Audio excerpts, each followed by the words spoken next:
All right, now we're going to take a look at the weather system in World at War 85, which can represent a multitude of different things happening, whether it's a severe thunderstorm, a blizzard, the terrain becoming severely muddy and slowing down the troops. It represents a multitude of different effects that can affect the troops and the vehicles that are participating in your scenario. Now, just below your turn record track is where you're going to find your weather track and also the squall and mud boxes. Generally speaking, unless your scenario states otherwise, your weather track is going to begin at level 0, which is clear, and your squall and mud boxes are going to be empty. Now, the way the weather is actually going to change is going to be on your battlefield events table. When you're rolling on that, there are a couple of different results that can affect the weather. One that can potentially cause what's called a squall, or one that can change the weather track itself. So let's say we rolled on the battlefield events table and we got the weather change event. At that point, you're going to look at the weather change table. I've got it on screen for you now. And you'll see there's a multitude of different levels that it can be. And on the left side, it has a 2d6 roll. You'll roll your 2d6 and it'll tell you what level the weather is going to go to at that point.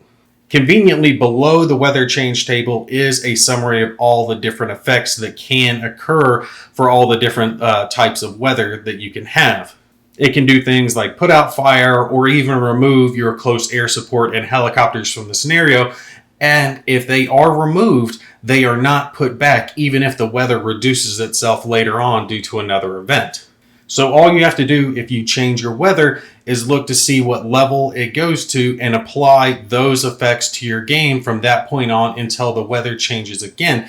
Now, if you do have the mud or / deep snow penalty applied, that's going to remain in effect for the remainder of the scenario due to the fact that the time constraints of the scenario, the ground is not going to dry out enough for the mud effect to go away. The effects for the squall condition are listed down on its result on the battlefield events table, and it could potentially either raise or lower the effects of the weather just depending on what part of the track that you're on at that time. So it could represent either a worsening of the storm or a lull in the storm, but you'll apply just those effects at that time, and the squall will only stay in effect for that one turn, at which point the weather will go back to whatever level it was prior to the squall taking effect. Do make sure that you keep in mind that these effects from the weather are not cumulative. You're only going to apply the effects from whatever row that you are in at that point. So level 3, level 4, level 2, whatever it is that you're being affected by, only those effects are going to be in play at that time.